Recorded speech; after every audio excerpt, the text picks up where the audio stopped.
Welcome back to the Irish Hotspur. It is a Twitter Reacts here, and Dave is joining me. We had Nick earlier, Lazy 8, on the watch along. Please thank him in the comments. He did an absolute service. We really trust him for those, and he actually provided some great J League analysis in the beginning. It really covered my ass in that department. But Dave, Twitter Reacts now. Let's get into it. I mean, the youngsters once again have shined.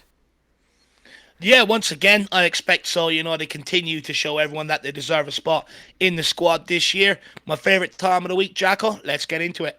Let's get into it indeed, but let's go over to Lily White Rose saying, worth mentioning that Vissel Kobe are 24 games into their league season. That's actually a question I had for you, Dave, earlier. I think it was for the match preview, if I remember correctly, about how it's going to be a very hot day in Japan, but then also this team technically are in the middle of a season. Do you think that played a part in the effort levels and the energy levels? Did you see that?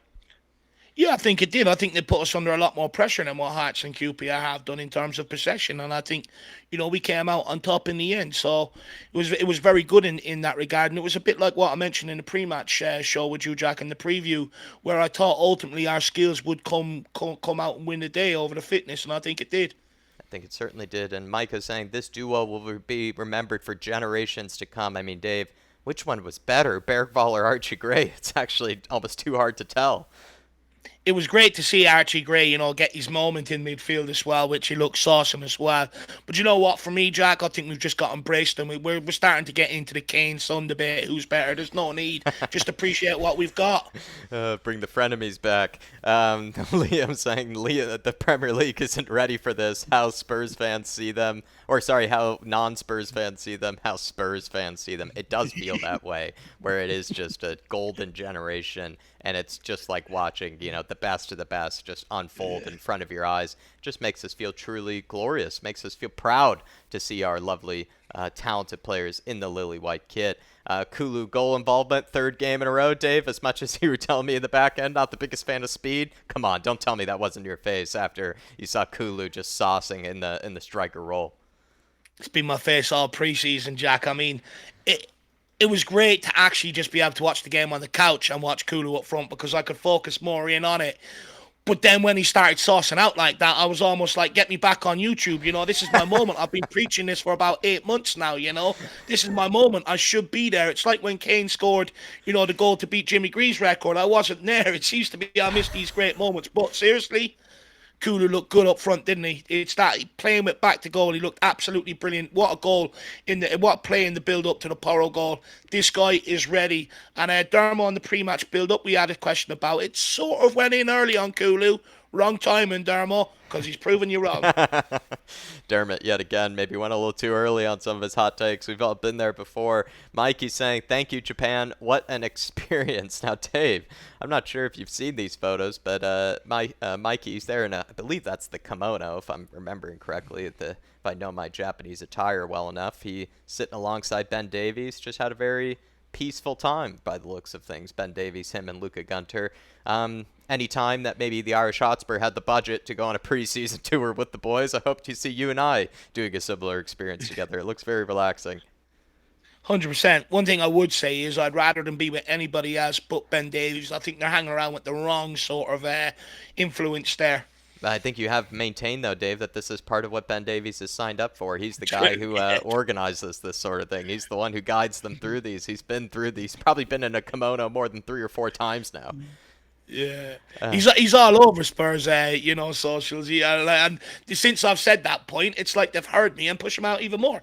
Mikey Moore and Lamine Yamal in 20 years from Jordan. It's the Messi Kron battle, isn't it, Dave? It's going to be the best of the best just going at it. Messi versus the likes of Cristiano Ronaldo, and maybe Mikey Moore could end up being the Messi. You never know. Oh, and THFC saying not to over exaggerate, but I think Mikey Moore and Jamie Donnelly might be the next Lionel Messi and Andres Iniesta. In fact, I think that's probably underestimating them. It's great to see Spurs fans getting giddy and excited about it. To be honest with you, Jack, I think that's already worn off on me. I'm about, a year already into this. I'm already a year down the line. And Prof Spurs saying it's mad to take an 18-year-old new to the team who's never played center back and play him at center back, even in preseason. Mad genius it is. I mean, Archie Gray, Dave, is it just more again, a reflection of his positional intelligence, tactical intelligence, that he goes from playing left-sided center back to then playing a number 6 to then playing another part in midfield. Jamie Donnelly, a bit of the same, right? Played left back, then got his opportunities to try to play a bit elsewhere. I mean, these kids are not only super talented, but really intelligent footballers as well.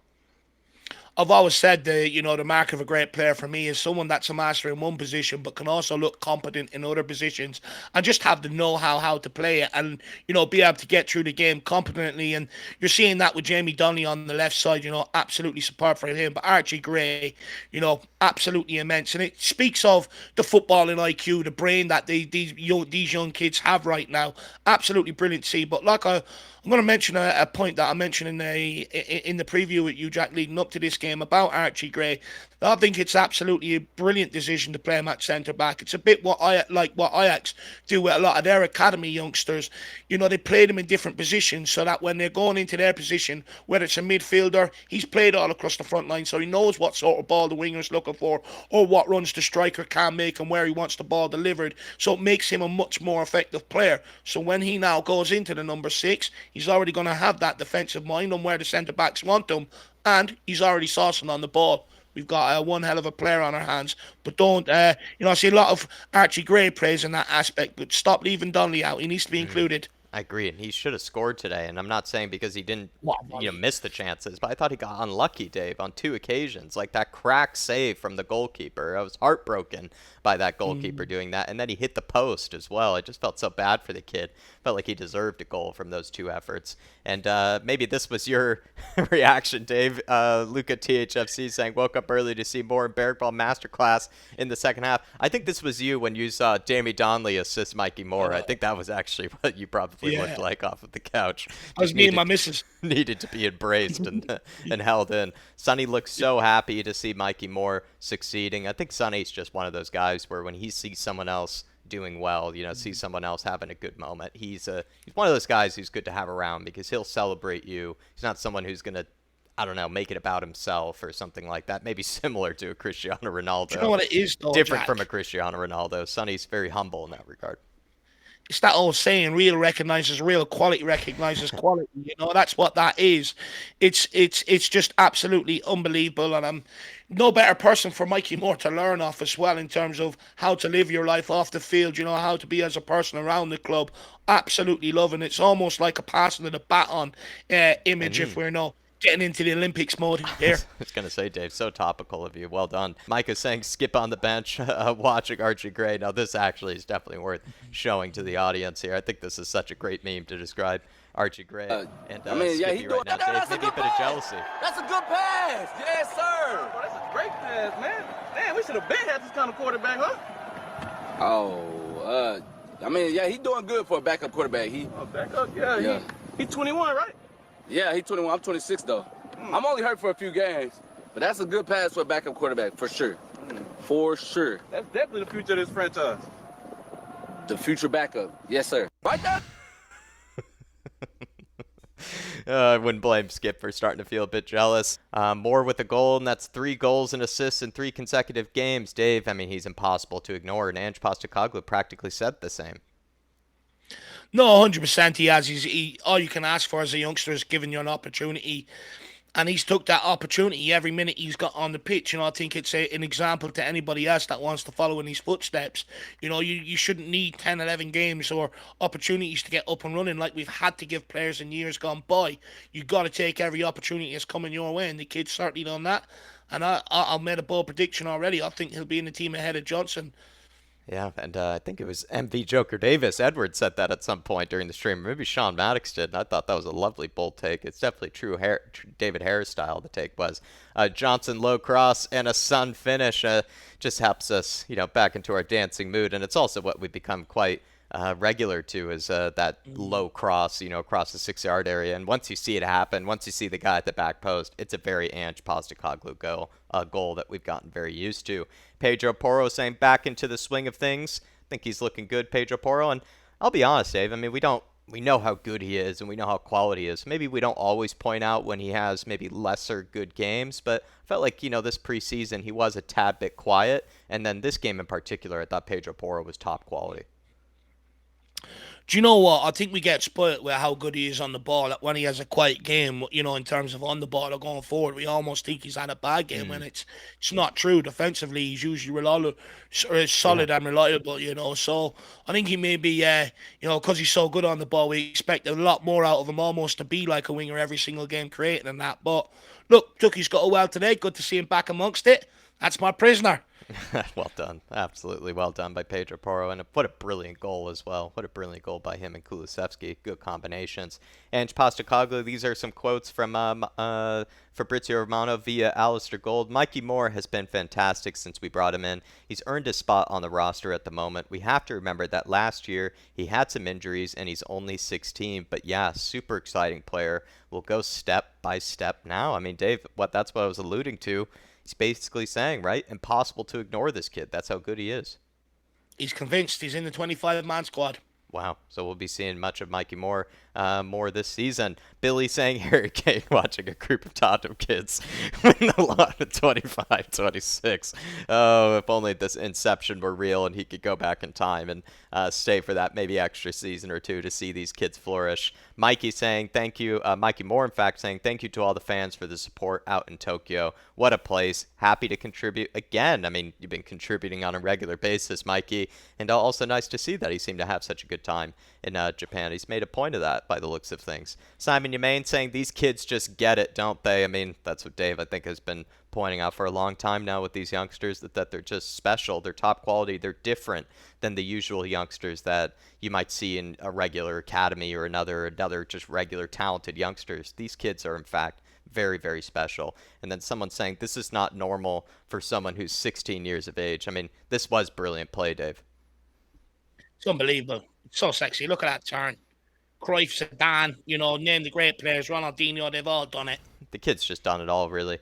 Owen THFC saying these Japanese fans belting out when the Spurs go marching in a lot louder than even our English fans back in the Tottenham Hotspur Stadium. Dave, I'm not sure. I didn't have the volume on loud. Were you able to get, any vibe from the atmosphere? What was it like? Yeah, they were loud. Even the Postecoglou song, they were all over it. They were loud, in fairness to them, passionate. They even had the drummer over there, I almost thought at times I want a camera in there. You probably see Ben and Sim leading the way there. Yeah, that's impressive to hear. I'm glad, and nice to see that the Japanese fans are showing, how passionate they are for the club. And I brought that up, that plenty of guys like myself in the past, when I, Spurs fans of other clubs, and you only get to see even top players on a regular basis. I mean, you never get to see them, is what I meant, actually, over here in the USA or in Asia or wherever it might be. So in some cases, this could be their very first time even ever seeing Tottenham Hotspur or ever seeing some of their favorite players. So that's probably why even you get that atmosphere for just a preseason game. And it's kind of why even the club, for not only just commercial reasons, but for this particular reason, why they do like to go out and why they do like to go across the world, because they do get to give these people who never get to see Spurs on a regular basis that chance to feel like they can, have said that they've seen their club play and they've seen their club on the pitch. So it's special to me. I'd also just quickly add, I think it helped push the team on today. They were maybe in the second half, the game was going a little bit flat at 2-2. They belted out the Postecoglou song and also almost drove the players on to go and get that winner for the fans. Fair play to them, incredible. Take a bow. It's great to know that getting this extra analysis now from Dave, because normally we have to listen to the game on silent. So I love that I get to hear this now from Dave. Ron saying, Mikey Moore winner. This kid is just incredible, isn't he? I mean, Dave, you must have been buzzing to see him grab the winner. I think I said before, for the most part, I had a lot of positives I took from that game in general. I understand that it was only 2-2 and then it ended up being a late winner, but there were so many positives to take, mostly from these youngsters like Jamie Donnelly, Mikey Moore, and more, and plenty of other players in this team. So I don't know. It was nice to see that we did end up with a winner, but it felt deserved. It felt deserved, if you get what I mean. No, 100% it was deserved. And Ben Davies clapping at the end. I'm not sure he'll be clapping when Donnelly takes his place at left back. TY saying this Spurs 11 would do some serious damage, and he's put Kulusevski in the middle. He's put Pedro Neto on the right, and he's gone for a midfield with Lucas Bergvall, Gray, and Madison. I mean, I said something similar in that midfield when it comes to some of our opening games. I wouldn't be against seeing Archie Gray and Bergvall together in the midfield with perhaps a Madison there too. I mean, it could be interesting. Michael Hamilton saying, my academy boys and the 2 new signings will get all the praise, but Spence again was very impressive. Dave, would you agree? He's just everywhere, Jack. He's in centre midfield. He's down the right-hand side. He's in the box. He's absolutely everywhere, and no one can question this kid's commitment or attitude. This pre-season, and I really do hope he's also done enough to earn a spot on the squad. I think he's deserved it. I think he brings that bit of dynamism, something different to Pedro Porro, and ultimately that's what you're looking for when you sign these players. The reason why they bring competition is because they can offer you something a little bit different, but also be as competent. And do you know what? Fair play to Jed Spence, because he's had, Conte on his case. He's had the Spurs fan base on his case, the Leeds fan base on his case, and he's risen above it. That kid deserves a lot of respect. Did a really good job winning the ball back on a couple of occasions too. I remember after he'd even lost possession, he ended up winning it back for us just so quickly. I was very impressed by that. And Billy saying Tottenham Hotspur 24 or 25. F them kids. The comma holding it all together. Sorry, I do put that on screen for the rest of the people, for them to be able to get the joke, but this is just classic Billy. You always have to get him in there whatever way you can. Yeah. And invert the wing, inspiring Porro to his best ever season. Clever fucker. I thought you fucker. But you clever fucker. I love a bit of Ramsey. And that about does it there, though, everybody. This is the end of the Twitter Reacts. Hopefully you enjoyed the match. Hopefully you enjoyed a second Twitter Reacts of what is going to be a long season of them. Hopefully plenty of positive vibes, and we get to do it plenty of times because I think it's most enjoyable when we get to celebrate or win, or at least a good performance, of some kind. But Dave, final words from yourself? Final words from myself. Look, I want to say thank you to yourself and Nick. Incredible shift on the watch along, early hours of the morning. Living like an Australian fan or a Korean fan, being up all hours watching the game of football. So Jack and Nick got to experience that today, and I think everyone agreed they've done an incredible job. And thank you to you guys out there for all your support over the last few weeks since we've been back, and we've been back proper. It's been absolutely incredible. Let's keep riding this Ange train. Ange ball is looking good. Come on, you Spurs. In the mighty Ange we trust. We never stop. Smash a like. Smash the like on the way out. Thank you so much for the support today, everybody. We'll see you next time. See you Monday for the fan show.